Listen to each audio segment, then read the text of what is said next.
Hey guys, welcome back to our YouTube channel Tech and Cryptos. Today in this video, let's learn about how to boost manager in eFootball 2024. So let's get started. At first, make sure you are logged in to eFootball. Now click on game plan over here. Now we can see this manager icon over here in the top left corner, so let's tap on this. Now we can see various details of manager here. To view the manager details, click on manager details.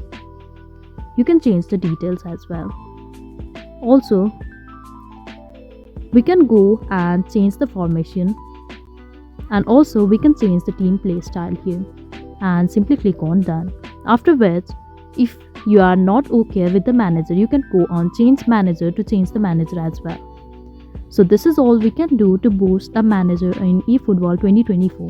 I hope you liked the video. Please do like and subscribe. Thanks for watching.